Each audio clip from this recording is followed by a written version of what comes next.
should we go? Everyone ready? This isn't working. It's all right. You guys ready? Yep, all good. All right. Welcome. Thank you for joining us today. My name's Alex Hains, and I'm the Head of Business Engagement at Swim England. And by no means am I an expert in the title, Creating Efficiencies to Save Money in Pool Plant Operations. But I think I am an expert in speaking, which is why I've been asked to come and present today. So my role is purely facilitation. I'm going to be asking these guys questions because this really is an expert panel. So I'm going to be picking their brains today. We will allow questions. If anybody wants to ask a question, we'll have time at the end if you want to ask any questions. But if somebody feels the need to challenge anyone on the spot about something, just pop your hand up. I'm more than happy to stop. It'll be good fun to put these guys on the spot. I'm going to start by asking the guys to introduce themselves, and I will start with my colleague Richard Lamburn. Is this working? Oh, it is working. Yeah. Good afternoon. I'm Richard Lamburn. I'm the Head of Facilities for Swim England. So we support local authorities primarily within England in building new facilities, refurbishing old ones, researching technologies that can help reduce the operational costs. I'm also a member of PWTAG as well. And I'm going to pass on to Mr. Chairman. Hi, my name's Ian Ogilvie. I'm the chairman of PWTAG, but I also work as an independent sort of consultant in my own time. That's really about me as an introduction, if I'm being quite honest with you. Like a few others here also, I sit on the BSI committee as well for swimming pools in the UK, so writing British standard in pools as well. Yeah, hi, my name's Alex Blackwell, Group Head of Facilities for Water Babies. We generally hire at partner pools in the UK, but internationally as well, but also sit on similar committees as Ian and Richard. Yeah. Thanks. I'm Adrian Turner. I used to be an Olympic swimmer and, like most Olympic swimmers, knew next to nothing about swimming pools until about 15 years ago. And since then, with my business partners, Becky Adlington and Steve Parry, who are on the Olympic team with me, we have started to build our own swimming pools. We've done 12 now, with a few to go. Should be clear, legally and contractually, I'm no longer involved in swim, but it's like my first 10 babies were from swim, so therefore I can't let go of it at all. If I say we, it's not legally and contractually, it's just like love. But secondarily to that, we also now, as recreation, build swimming pools and also leisure centres with swimming pools for local authorities. And we've just finished a 6-lane 25-metre pool with 100-station gym, spin studio, community studio, 3G football pitch, all that boring non-swimming stuff for less than £12.5 million. Because we've got a massive problem in the UK. We've shut somewhere between 300 to 500 pools, depending on your estimate, in the last 15 years, and that's got to stop. So I'm delighted to be part of this. I'll know less about tech than anybody else, but I will be passionate about it. No, appreciate that very much. Thank you. I should have said at the start that this whole session is being filmed. So in the recording of this will be available. So we are going to share this with some of our other operator partners. But I should remind the panel to try not to swear. I'm definitely looking at Ian when I say that. Thanks. Yeah. Okay, so what we're going to do is we're going to run through a load of questions. I'm just going to fire them off. First, we're going to start with questions for all of the panel, and then we're going to individually ask some individual questions to each person. So, to everybody, what do you each see as the biggest operational cost pressures currently facing UK pools? Rich, you're going to kick us off? Yeah, I'm more than happy to, yeah. So in terms of cost pressures, I suppose we look at sort of global, what we're all facing, which is rising energy costs. So in order to heat a pool, in order to treat the pool as well, in order to heat the air, they're all relying on us either utilising gas, primarily maybe, to heat most of our pools in the UK, or in some cases with heat pumps, electricity, and those costs are only going up, or at least they have only been going up, come down a little bit, but nowhere near where they were pre-COVID. Certain events happening around the world have reflected on that. And we haven't really increased the price of a swim in line with that. So the pressures on operators are only growing even more on making those pools sustainable to operate. Do you want us to go into any more detail or just sort of elaborate on that? We'll go to the other Should we guys. go to the other guys, Because there are some other points we can pick up on. Yeah, so for me, just to reiterate what Richard said, it's definitely energy, but the second thing I'd say is probably one of the biggest challenges is actually staffing. I think there's a huge cost to staffing in, for any leisure centre just to run. I think it's absolutely massive. But I actually think there's probably another challenge as well, which is a difficult one. I'm not sure how to word it, but would be to try and encourage the child to come for a swim and put down possibly the tablet or the phone to get rid of the Wi-Fi, if that makes sense. To have that, let's get them out the house for a couple of hours, have a swim, then come back to the Wi-Fi. I just think of me as a child on a Saturday afternoon. My brother used to give me a baccy, by the way, to the leisure centre, and I had a Tesco shopping bag with my trunks and a towel in it. That was that was how it went. And I think that's a huge challenge is getting the bodies through the door to pay for the swim. Alex. Yeah, mainly for us, with the pools that we hire, some of the ageing pool stock, it's the cost to either upgrade the plant, maintain the plant. School pools don't actually have the funds or the knowledge. You can't expect every school to be an expert in pool plants and pool operation systems, procedures and energy saving. And it's the ageing pool stock and the costs and some of the pools to actually bring up and make energy efficient. Is it going to be cost effective? Is it possible? And is it achievable? So yeah, it's a challenge out there. And yeah, a lot of the small pools we hire are just getting older and older. I think cost as well to build a good, effective small swim school pool on a budget that's safe, effective, energy efficient. It's not easy to do, and the expertise required, and to get in a price that a swim school can afford to build a energy efficient, well-run pool and plant room is not easy. So the clue's in your question, right? Obviously, it's utility costs which are killing so many pools. But we can't get away from the capital cost as well. I know Swim have had a lot of pain in the last 2 years of trying to keep the capital cost down on the build side. And then once they open it, the energy costs are high. So with all the sympathy in the world to the industry, we're facing higher capital costs and we've got higher running costs. So what the hell can we do about it? And let's get into that topic now. Yeah. Great, thank you guys. We'll stay down this end and come back around. Where do you believe the quickest and the easiest efficiency wins can be made? Yeah, so I'm going to reject the question a little bit in terms of quickest and easiest, because I think it's a bit like, and I don't want to be referring to the Olympics, right, but it's a bit like I used to make sure I had the right nutrition for the Olympics, but I also used to shave myself twice a year, which is a bit weird, right? So point being, marginal gains in shaving myself down versus eating the right nutrition, which is critical every day to train. Yeah. I think the big items would be, in my view, air handling unit. Treatment is a big part of our cost, and it's a big part of our upside in terms of having the most energy efficient air handling unit that we've got in the scheme. If you've got old ones of those, it's well worth considering stripping them out, putting new ones in. And then on the small side, we've gone really micro on the shaving down side, right? So we bought a £150 gun, a thermal gun, from Amazon, walked around our building, including up in the ceiling voids of some of our pools, and looked at all the spaces in the swim centres to see where we were losing heat. And it showed us some absolute schoolboy errors. We were losing tons of heat through what we thought were insulated ceiling tiles. So we could see with those that we were losing a lot of heat. So we bought £1.80 insulating bags, sat them on top of the ceiling tiles safely, with building control being happy with it, making sure the fire strategy was sound. And it saved us loads of loss of heat.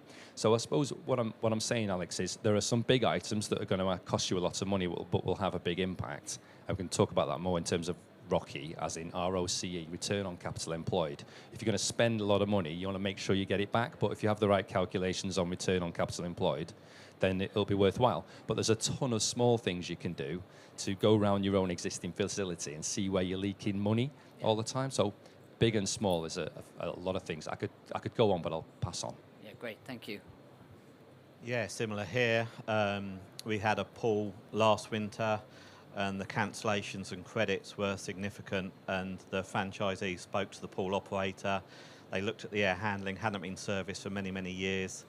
We got a contractor in who spent about £5,800. The franchisee paid for the air handling to be serviced, and this winter, and it's in Scotland, they've not had any cancellations this year, and the pool contractor paid the franchisee back by reducing the pool hire, And also the air handling is energy efficient because it's been serviced. You know, the filters had just melted onto the heating coil. It was just a mess. So they're the sort of like bigger, high side things, just servicing air handling units. The quick granular detail, we went to a pool the other week, went with Ian with a thermal imaging camera. It was about -2 outside.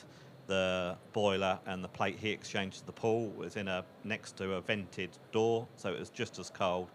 And the plate heat exchanger cover would be about £150 just to put over that, and all the pipes. We said, look, go to B&Q, get your pipe insulation. Here's a contract for your plate heat exchanger, and your pool cover was a bit old as well, so that's your lower quick wins, but it makes a massive, massive difference. It really does.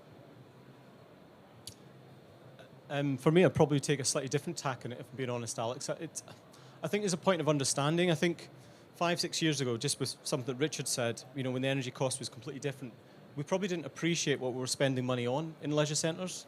And now, I think all of a sudden, we've been so parallel in our track all the time at looking at pools. I think now they've changed all of a sudden, saying, okay, now we need to look at energy, now we need to look at what we're saving. Where before we ignored it because it was so cheap, we didn't really care what we were spending. And that's where I think it's probably education for me, is that learning, firstly, that what is my leisure centre actually spending, and probably going back to what Adrian says a second, I often find that as well, and I know Richard's experienced this with me, you've got a leisure centre, you've got the sports hall, the gym and everything as well, but you don't actually know what the pool's doing because it's not separately metered. So you can't ascertain what the pool is doing compared to the rest of the building. And I think that's really key, is now starting to be able to almost individualise departments of the centre so you can actually prioritise who's sucking up the most energy, so to speak.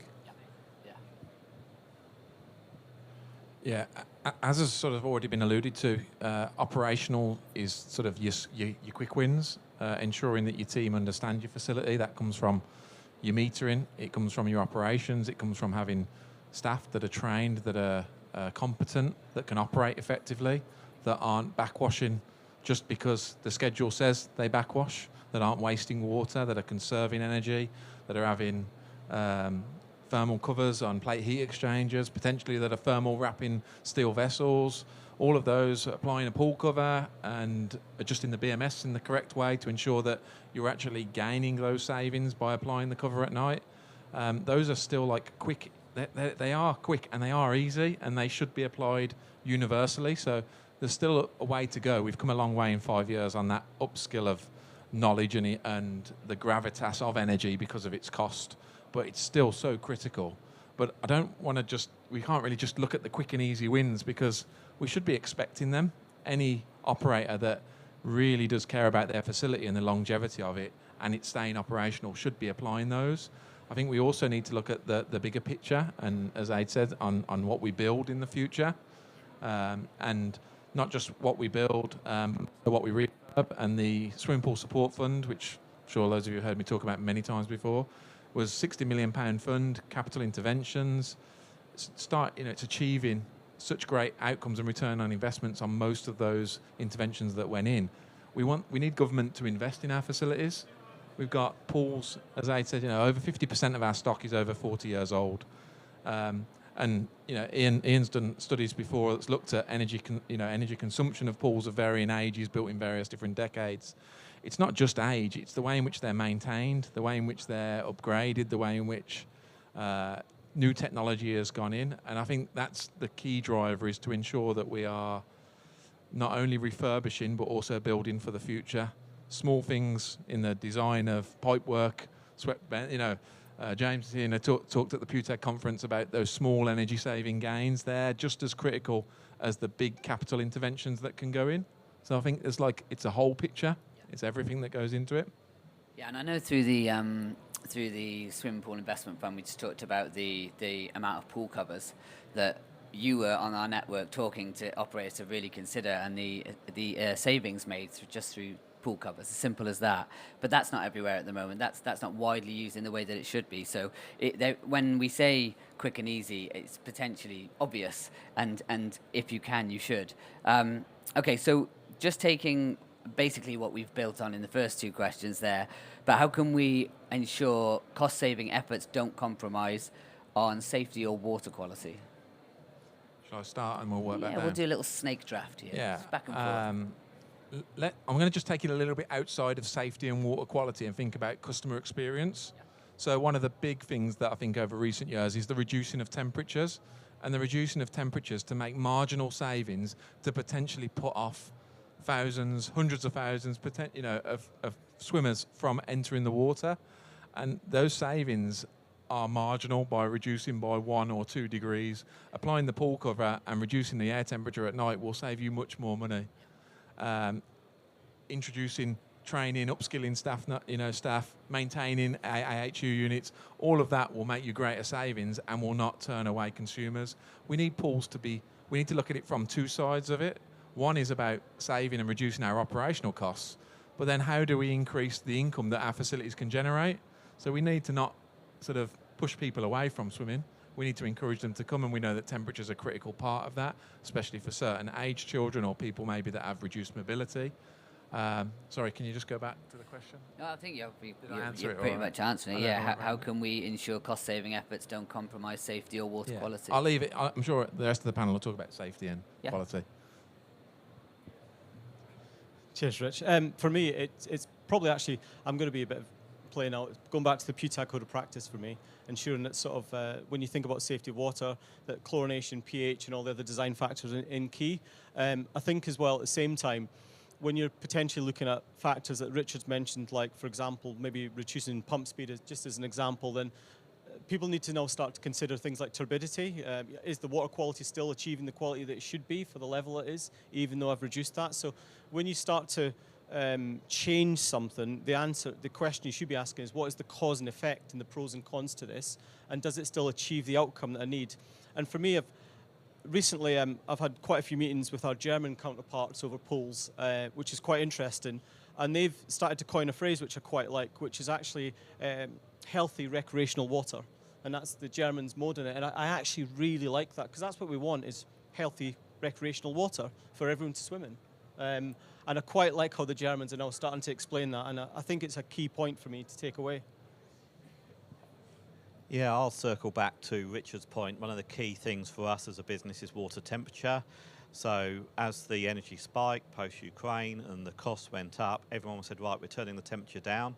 For our demographic, babies, younger children, any swimming lessons, they don't enjoy the lesson as much if it's colder. They don't engage, then the parent carer doesn't enjoy it as much, and it's a real big knock-on effect. So we had a pool. They said, right, we've been told by head office we've got to turn the temperature down by a degree. Now this pool, the demographic was quite an elderly demographic, so they'd have noticed the colder water as well. And we were there, and they said, we're turning it down by a degree to save money. And we were like, well, absolutely, you will save some money on your energy and utility costs by turning it down by a degree. They didn't know how much. So we did an energy study for them. We calculated it. It was about £4,000 they were going to save a year. It was a small pool. And I said, but we won't be able to swim there anymore. We're paying you £24,000 a year to hire your facility. And they hadn't done that calculation. They said, oh, we're going to save money on energy, but they hadn't worked out the impact. So we went in and we just did then we'll discuss later. We looked at the heat loss, the covering the plate heat exchangers, variable speed drives, pool cover, etc. And we were able to save them the money that they were looking for without turning the temperature down. So the customer was happy, their end user was happy, and we were able to continue to hire the pool. And it's a real challenge, but some people are just turning it down and not understanding the knock-on effect. So, yeah. Yeah, thanks. That's to talking to the problem, as you've outlined it, Alex. We began life as the pop-up pool guys. We used to use the Astral above-ground steel tank system that we swam in as spoilt swimmers in stadiums, and we did some pop-up pools. And we took risks, I realise now, 20 years ago that I wouldn't take today. And the Swim England came out recently and said, look, if you're going to try and do something about this lack of pools by doing pop-up pools, we don't support it. And I think they made the right call as the NGB in doing that, because there's a lot of risk is going to come with people trying to do their own improvised pools, trying to get loads of kids through a certain volume of water without the plant to back it up. So I think that was the right call. On the small things around the energy efficiency that you touched on, customer journey in terms of the temperature piece, shout out Steve Keir, legend of the industry. Steve's been involved with swimming pools and gym and fitness centres as ops director for Swim for about 1,000 years, Steve, I think. But Steve came up with the idea of wherein the pool cover at some of our swim sites would come over the pool, and the minute that they connected to close off the pool, the air handling unit would turn down or turn off for the duration. Giving all your secrets away now, Steve, but turn off for the duration for about 6 to 8 hour period overnight. You wouldn't get condensation build up in the pool hall like you ordinarily would if you just turned it off. And then in the morning, about 90 minutes before people come in, it turns itself back on again when the staff take the pool cover off.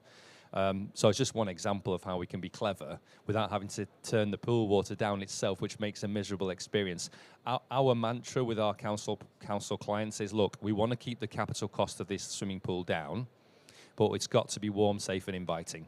If it's warm, safe, and inviting, people will come. And if it's not, we're stuffed. So if you take out warm from that equation, people aren't going to want to keep swimming. And so we've got to do other things rather than just turn the temperature down. But great point, Rich. Is this working? Is that on? Yeah. I'm interested that you said an Olympic swimmer said turning the temperature down on the water was a miserable experience, because it's not what I hear at Loughborough most of the times about pool temperatures. I know it's cold to us now. It's cold to me now at 28 degrees, but the FINA 8, it's a lot slower, but I am a bit fatter, so I probably don't experience it so much. But the FINA 8 temperature is 24 degrees, which is really cold, which is the high competition standard pool. So the club want to swim in 24, but I understand now, basically, that the club is not everything. You could probably all relate to having a club or two in your pools that think that it is. That's great. Healthy recreational water, I enjoyed that. That's something someone needs to tell the sewage companies. That's what our country would like. We're going to move on to a couple of questions per panelist now. I'm going to go in the order they've been given to me by Dan, which is starting with you, Ian. So, from your experience consulting on plant rooms, what are the most common technical oversights that end up costing operators significant money? Certainly, I think at the start, it's probably competence and knowledge would get there. But I think there's a lot of questions around energy for me at the start when I'm thinking about this. So, for example, there's a question I can easily ask a lot of people here. Some people might know the answer, some people might not. But what does it cost to heat 1,000 litres of water 1 degree Celsius? To me, that's one of the first questions you should be asking yourself. How much does it cost to heat 1,000 litres of water by 1 degree Celsius? Sorry? It does, but I'm talking in kilowatt energy. How many kilowatts would it cost? Yeah, so it's 1.16 kilowatt. And then I agree with you, then what are you paying for your kilowatt? So then you have to take to appreciation items such as, okay, if that being the case, a swimming pool always loses temperature, always, without a shadow of a doubt. But the question is how much? And that's where I think that we need to start, and this is where I go back to training competence, to actually think about, okay, how much is it actually physically using now? And I think that's probably one of the biggest challenges, because as well, it's a difficult question, Alex, because people don't know where to start, if I'm being honest, or where to look to find that information. I mean, for me, over the last 6 years, and I know Richard and Alex have done this because I've done lots of work in energy, it's been an education for me on how this works. But that's probably the first key point for me. Sorry, I'll just grab my questions. Second question would be, how can closer adherence to PWTAG guidance directly support both cost savings and water quality?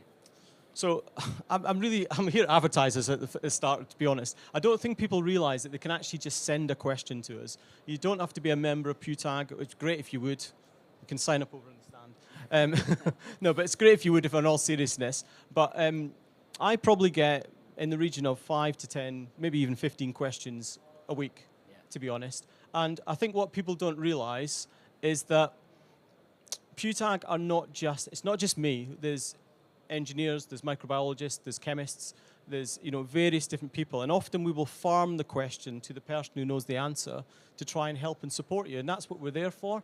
Is please, unless we ask the question, you can't be educated, and that's why I think PWTAG are here to support us. And also, I would highlight that we did publish a guidance document which is free on the website on energy, which can be downloaded in the technical notes section, which is free.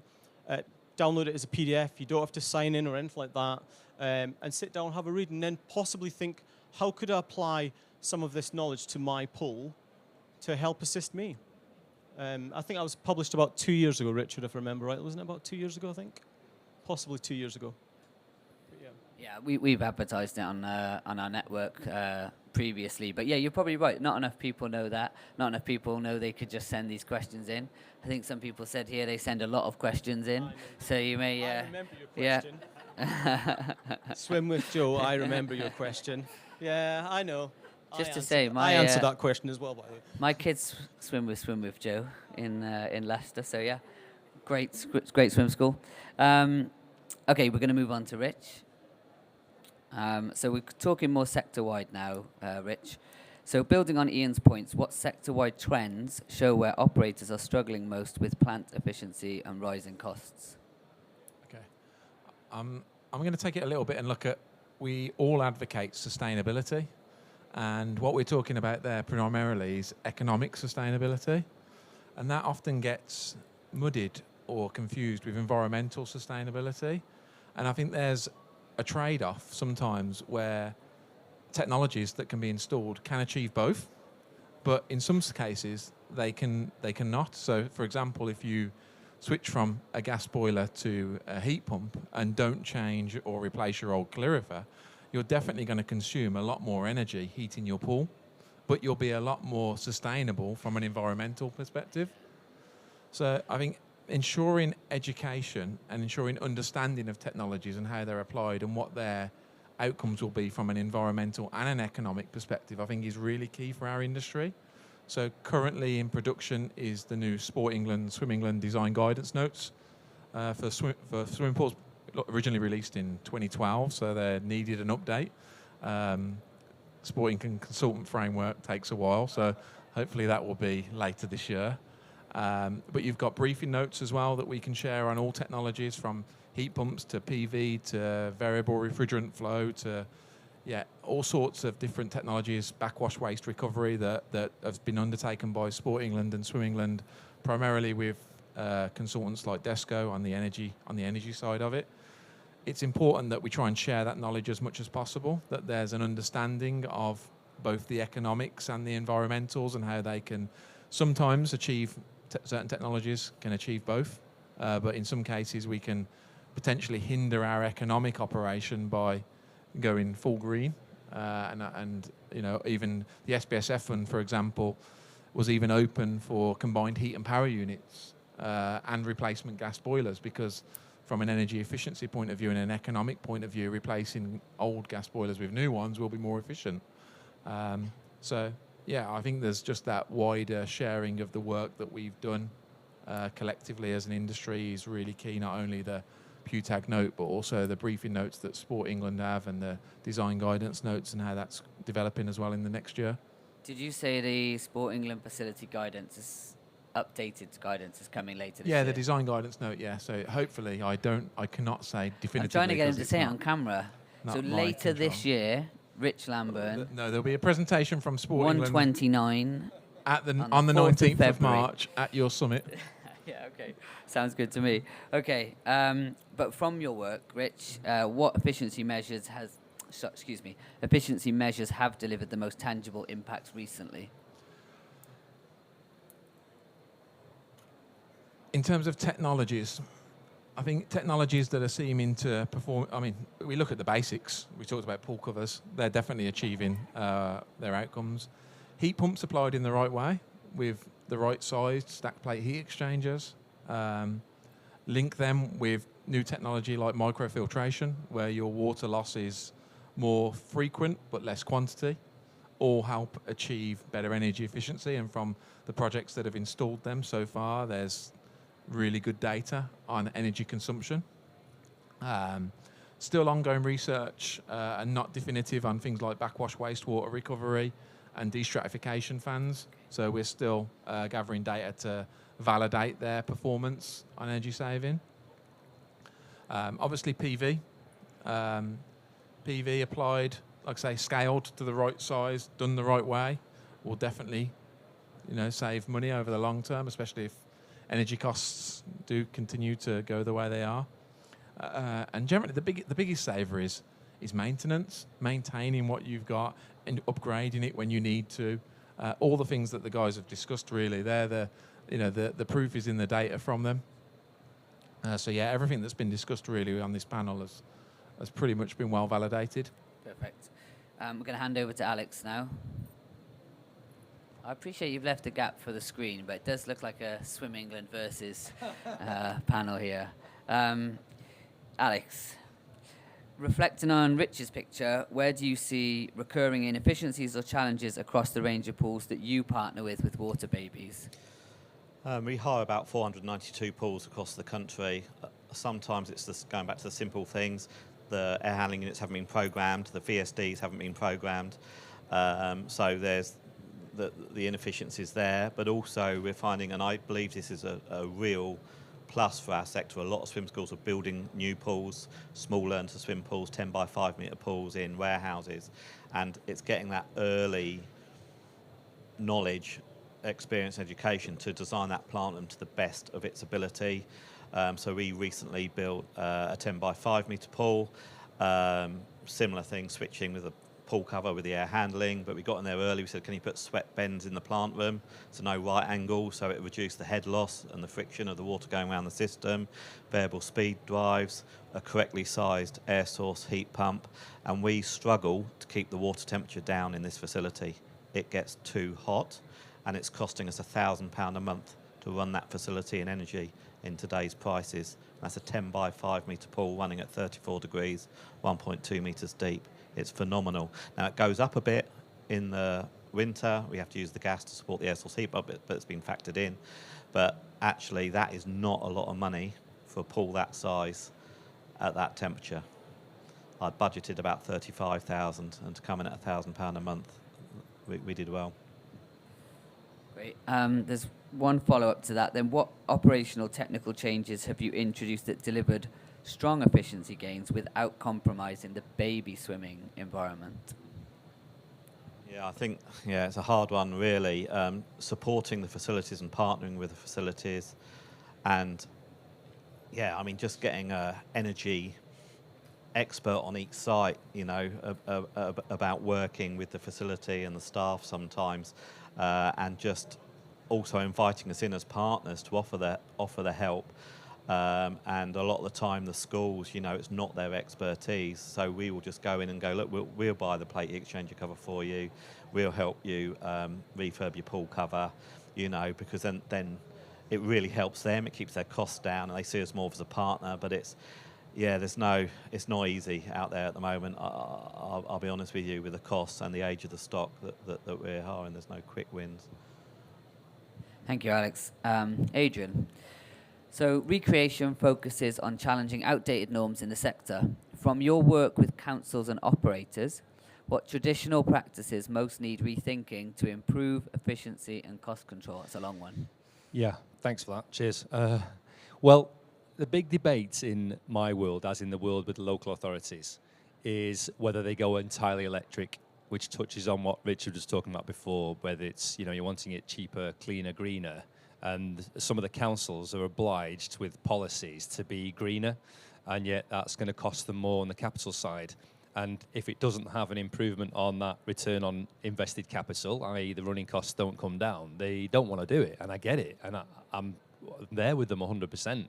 But the big debate that they're all having when we meet with them for the first meeting full stop, or meetings during the design phase, is do they go all electric or do they go combination? Give you one story. A recent client wanted to be all electric, and then it was going to be about £250,000 more on the capital side, and they chose to take it out as part of value engineering, and they went gas for the main boilers for the water, and electric with solar panels and with air source heat pumps for some of the other areas of the building. And I think that debate isn't going away, and frankly I think we're in the middle of it still. What I'm seeing, and I think it's of necessity, is they're going to have to take a view of whichever one is the most economical choice. They're probably going to make it, unless it's no issue for them to raise tens of millions in capital.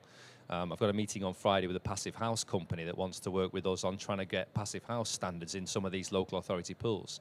And I'm worried for them because the councils are saying, can we build this for less money, please, not more? So I'm not sure where that debate is going to end. But just to come back on a couple of the operational pieces, is a couple of ideas we've had and applied is we were losing heat from the pipe work around the perimeter of our pools. So our pools were all above ground, and we were losing heat into the undercroft, completely wasted. So we're drawing some of that hot air and feeding it to the air handling unit so that it's getting a kickstart, it's getting some heat for free. You've got to calibrate the air handling unit properly, but it's working really well in terms of energy efficiency. We're using hydrogen peroxide in some of our circulating pipe work, just to keep the biofilm down, and also we don't need to run the primary heat as high because we've got this chemical in the pipe work. You can tell I don't entirely understand it technologically, but it's working nicely in terms of a cost saving. And then finally, I don't want to miss the role of people in this. And Ian wisely touched on it before, that it takes a company top to bottom. The headaches come in the boardroom, right? Blimey, look at the costs on this. Can we get the costs down? Fine, turn it down by 2 degrees. And then it's a nightmare. Getting that top to bottom connection between the boardroom and the guys that are operating the plant is absolutely key. And it's been a challenge at Swim, and it's a challenge for most of my councils, is trying to have everybody on the same page. So what does it come down to? Training and open communication, usually involving regular meetings. And if they have that, then the guys that are operating the plant on the ground and the staff that are operating the building will be talking the same language around savings. And that's taken us about 3 years to get the guys on the ground level with the headaches in the boardroom to be on exactly the same page. So it's not just about the kit that we can bring, obviously that's key. It's about the staff getting on the same page too, because they're going to suffer if not. And Ian's going to design kit where they don't even have to come to the site and it just be all automated. So I don't want to see that. So you've got to get the team joined up. I appreciate that. And I have very small roles in some of these conversations, but the role of, or the conflict of people in new builds and refurb discussions is something that I guess we experience quite a lot with Swim England. There's always a point of people not being introduced at the right time or in the process, or the person that has the biggest say not listening to those with maybe the best expertise, but ongoing battle. So you emphasize modular innovation and future-ready design. How can smarter design choices, whether in refurb or new builds, reduce long-term operational costs and improve efficiency? We've probably talked into a lot of that already today, but often there's a top-down change needs to come in regulations and guidelines and so on. And there's a measure that we are now being put to with every one of our pool designs is BREEAM, Building Research Excellence Energy Efficiency Measure. I think that's it. It's really, I can never remember that acronym. Basically, how energy efficient is your building from everything that you do, and how well is it being designed? And there's various stages. BREEAM Outstanding, really hard to achieve, probably expensive, passive house standard. BREEAM Excellent, often all electric. BREEAM Very Good, which is a combination of the two. And then I think just BREEAM Good, I think, is the next one below. That will come into all of our worlds. We're going to be asked to achieve BREEAM standards, even if we're in the private sector. At the moment, we don't have to, but the councils are obliged to do it. I think it's coming for us all. So basically, we're going to have to change, whether we like it or not. In some cases, I don't like it, because if someone's telling me to have some piece of kit that is not going to make me a saving year on year, not going to make my clients a saving year on year, it's hard for me to roll with it. But they're going to make it thus within the next few years. So the faster we can develop this tech, and get the cost down of it, the better. Excellent. Okay, just checking time. So I think we're going to go with one question each to sort of round out this part, and then we'll open to questions.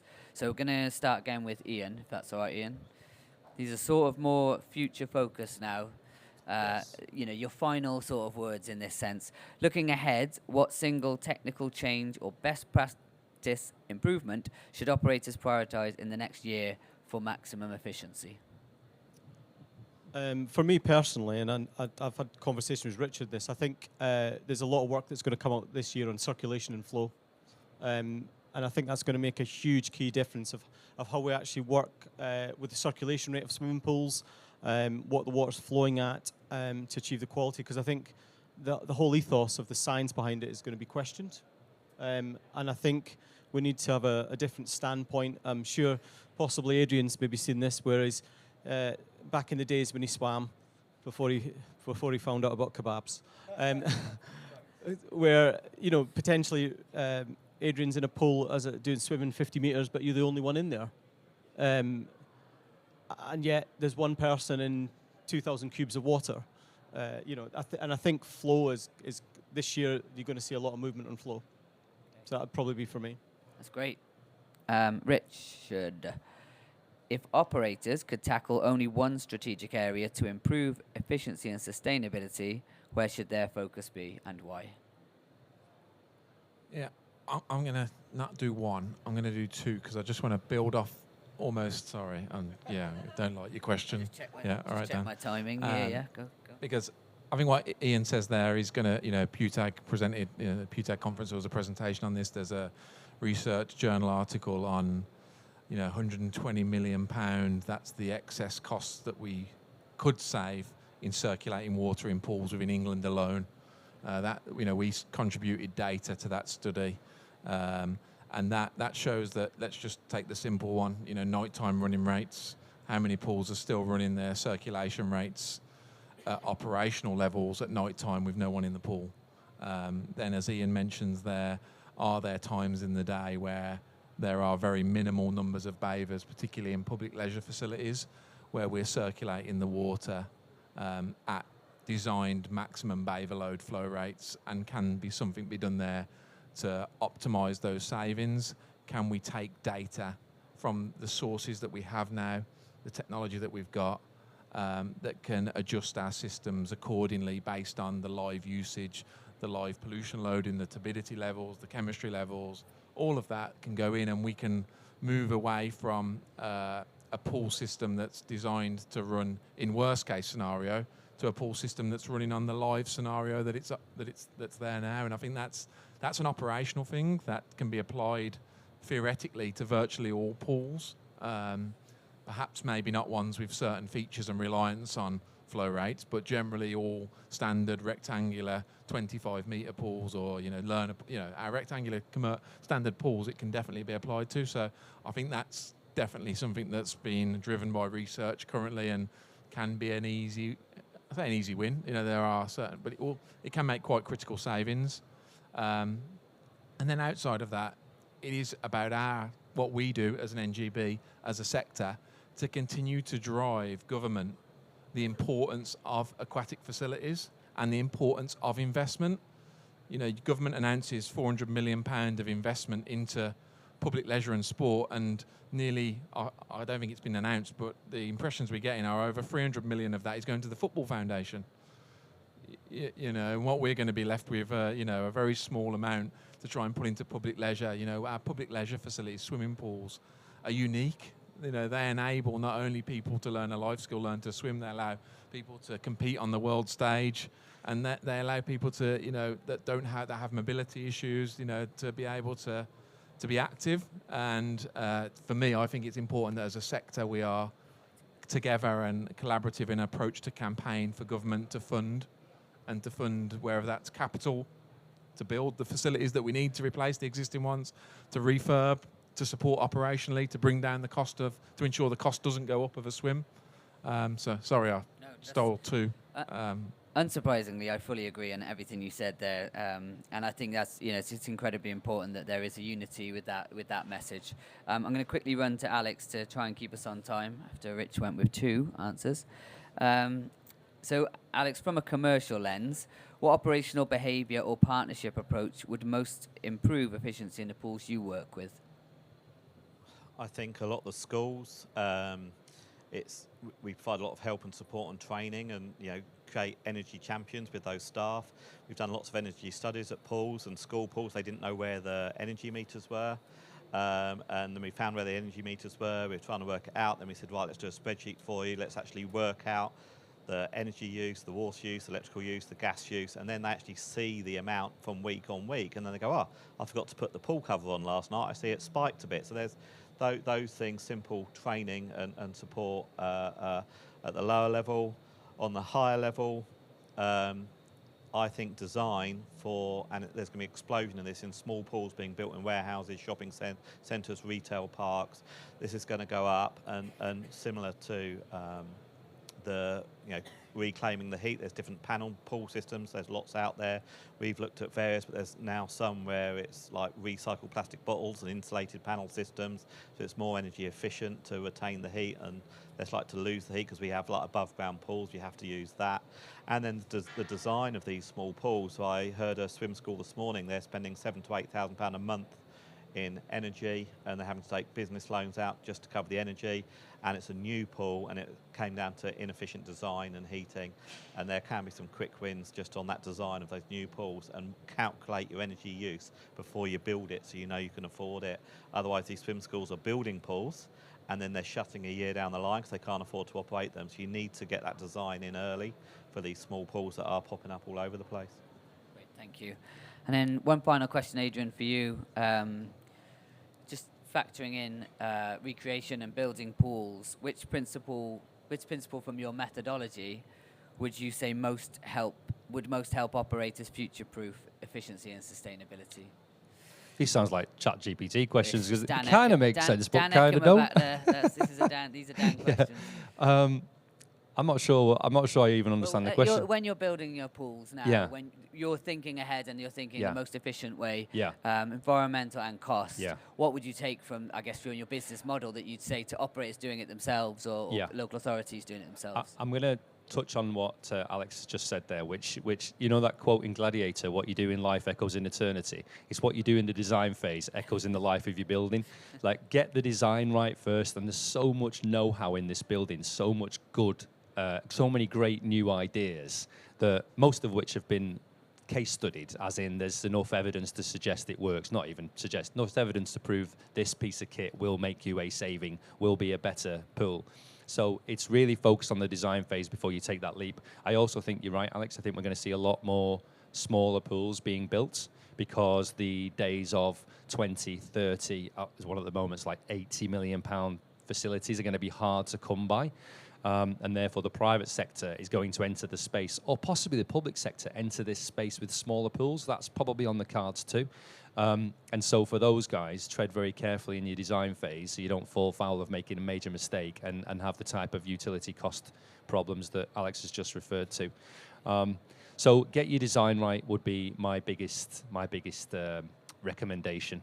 And there's so much expertise out there. It doesn't have to cost the earth for early stage design. In fact, frankly, people will give you the design ideas and design input for free, at risk, to get you moving forward. So those are the big elements. Yeah, and smaller's by no means worse if you factor in what your community needs Absolutely. and the demand is. We know some of the larger facilities and the fancier facilities in the country are probably not in the right place for the community and the needs around them. So there is an element of being efficient to who you're actually appealing to and what their demands and needs are. I'm going to. I think just Alex, just to say, Yeah. I think what we all agree on is we have a problem. It's recognised. We've never had so few pools per capita than we have now in 100 years. WTF? We've got to do something about it, and I'm grateful to everyone in this building that's trying to do that. You're right, Rich, we need to keep asking for more funding, but I think the principle of going to central government and saying, we've got a problem, give us more money, is falling on deaf ears. So we're going to have to, through necessity, come up with new inventions to improve this. And as you've heard, hopefully, there's a lot of ideas coming that it's not just give us some more money because we've got a problem. It's, by the way, we're going to make this money go further on a capital side and an operational side. So let's go, champ. Absolutely. Okay, if anybody has any questions, we'll turn to the audience now. You can ask the rest of the panel if any of them have shaved their bodies for a swimming efficiency, if you wish. I'm guessing Or Ian, for any other reason, Ian whatever. still does. Any questions from anybody? I do have one of my own, but anybody? I don't. Yep, we've got a question back here. Thanks, Adrian.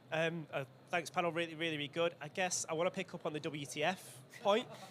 If you're part of the Swimming Alliance, or if you're part of those people that actually have, the 15-minute, maybe partial attention of a minister and a decision maker, what is the ask there then? What is the if it's not more money and the same siren song we've heard for the last 10 years, what would you ask differently?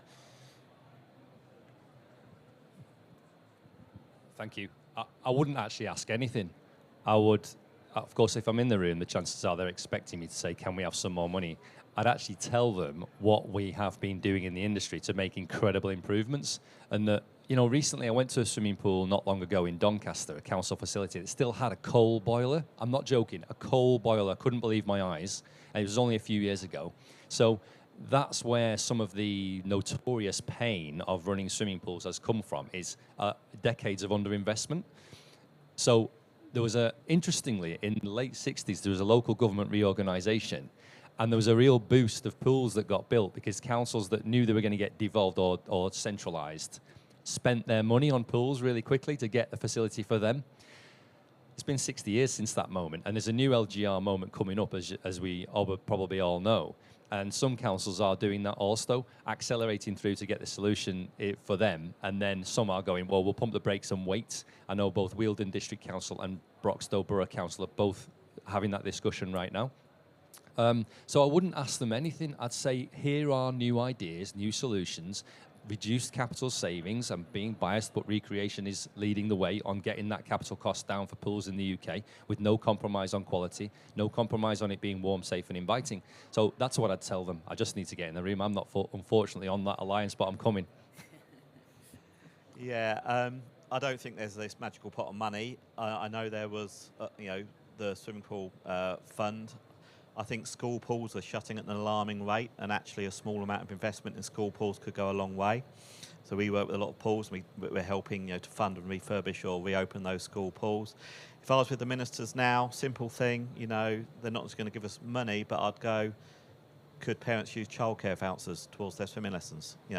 Remove a barrier, reduce the cost of lessons. So, a simple change like that. But to be able to do that, you have to be Ofsted registered and childcare. So could you do it? Could there be some simple change that could potentially help parents and carers to afford those swimming lessons?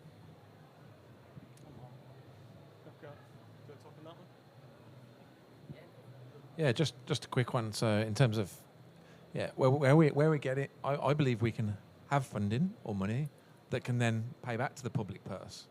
So if we look at that fund, all of the interventions that were funded through the support fund all had a minimum of 10-year payback, and that was been validated with research. So £60 million should be back in, all right, not direct central government, but local councils' pockets within 10 years. Within 20 years, that's £60 million additional saving. The idea is that we want to build facilities for longevity. It's proven outside of general buildings, swimming pools specifically, leisure centres are high value assets, cost a lot of money to build. But it is proven that rebuild is better than refurbishment, not only for the life cycle savings that it can make, but also in terms of the data and the statistics on social value, on uptake. Sport England have got a lot of research currently. It shows that somewhere in the region, I think it's about 60% higher social value return on a newer building to an older building that's been refurbished, because more people want to go there, it's new, more people are going to swim, you get more output. So I do feel that there is a potential to where we want investment, but that investment comes back into the public purse, not only through those savings, but also social value as well. And I think that's a critical element that we just need to keep pushing back on. Yeah, I think the evidence is strong that there's a case to be made that there are case studies and there are efficiencies that have been proven through that swimming pool recovery fund. It's making that case and presenting that case, and we did do a good job of that during the pandemic. It's just that the priority of this now is falling lower and lower down in a struggling economy down the chain. So it's making the most evidence-based and strongest cases we possibly can to if we get that opportunity. Any other questions from the audience? Anyone else before I ask one final? Oh, there is. Great. George Rhodes from England. Thanks for the talk today, guys. As industry experts, obviously, I'm a big fan of everyone sat here today. Have any of you done any research, various figures being declared about pools closing?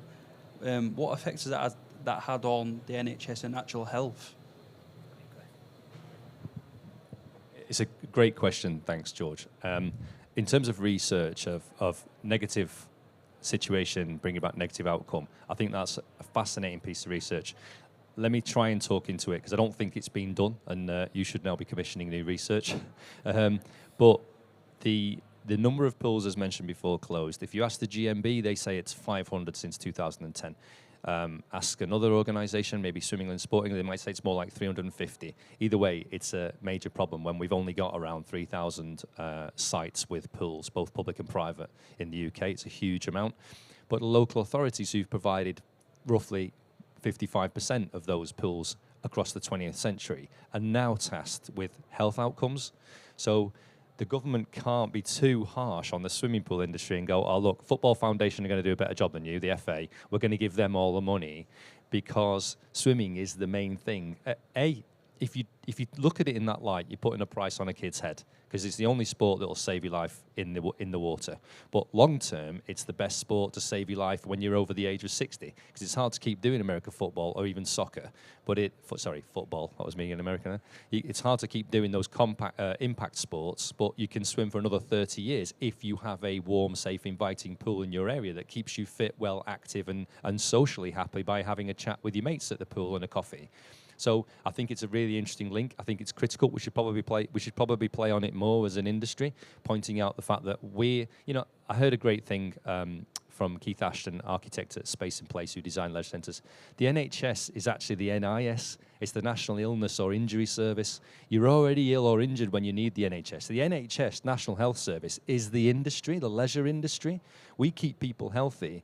It's too late by the time you need the NHS. It's the NIS. So that's a really interesting association that has to be made. Just getting a bit eager. Just with Richard saying, we all need to be together with this, and I completely agree. But I appreciate your comments about, we're going to do this with this money, and, this is better. But I think that a strong business case, if you like, is the effect the pools closing has on the NHS. And like you've just said there, accessibility is everything. Swimming is one of the only things what you can do at an Olympic standard, but also do with your family, your kids growing up. So yeah, we're part of a company that operates a water park. So we don't own it, the council own it, but the three previous owners of the water park have all gone under. So this energy saving, very insightful for us. So again, once again, thank you. Sorry, Richard's got to follow up. Yeah. 1 minute, Rich. 1 minute. Okay, sorry. Yeah. So, 11 years straight now, we've closed more pools than we've built. So the numbers may be slightly, depends on where you get your data from. It's, even if you said, and I'd say this is conservative, 10% loss. And if you think of the study that we did, £351 million, that's what swimming saves the NHS. You take that, that's every year, £35 million lost off that. There is a statistical figure that you can pull from the data we've already got. And that's I'm being told to shut up. Yeah. Okay. Yeah. Carry on. So there is some data out there, and yeah, we got to keep on that. We need to turn that curve. So we have a question here, a question here. Yeah. Right, guys. Yeah, just a comment on the latest discussion there about keeping pools open. We are a local authority that will be avoiding a pool closure, but it is about also a consideration of other health projects. We will be spending. Unfortunately, it's down to the design. You were saying about making sure we make good decisions. Perhaps in this case, the local authority isn't making the best decision, in that it will be a refurbishment of a swimming pool. And it's in line with the devolution, so it's capital funding being available to spend. But it's also trying to spread the impact of health improvements across, making we're on 3 new 3G pitches coming in. So it's kind of got caught up trying to be perhaps more effective by spreading the amounts and having a wider than perhaps concentrating on a swimming pool that could be more efficient and more effective in making sure we had the right design in the first place. So that's perhaps a local authority that's not arriving at the best outcome. Does anybody want to follow up on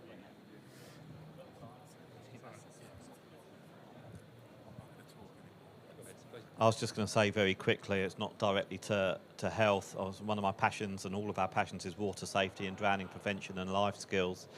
I act as the lifeguard advisor for the RLSS, and we need to speak to them about their stats.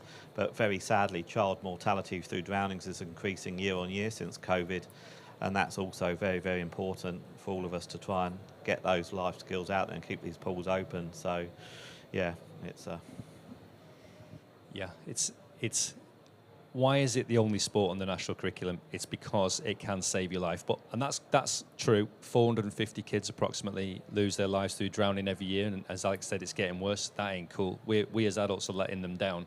I think that, to your point, sir, I think that there are two things you should be taught as a kid. One is to ride a bike, and one is to learn to swim. And if you get two of those things, if you don't get those two things, you've been robbed. And I know adults. I had an American friend at 22 years of age, didn't know how to ride a bike. I've never seen anything like it. But it's nothing more tragic than an adult that doesn't know how to swim. And so it's special as a sport, and we've got to do something about it. And therefore, it has to sit outside of the analysis of football pitch versus swimming pool. It's different. It's a human right, in my mind. It's a human right that someone teaches you how to swim, and if not, you've been robbed. So thank you to everybody here for creating cool pool stuff that's going to make this feasible financially. Completely agree. Did you want to ask a question? I think we could squeeze it in if you want. Well, they'll still be here if you want to ask it separately, yeah? Okay, I think because we've just passed over the hour, I'll bring it to a close there. I just want to say a massive thank you to Richard, to Ian, to Alex, and to Adrian. If we give them a round of applause. I think that was incredibly insightful, incredibly helpful, and hopefully everyone had something to take away. And as I said, they're not running away, I don't think, so if you did want to kind of grab one and one of these guys, put them in a headlock, ask them a question, then feel free. Thank you for your time today.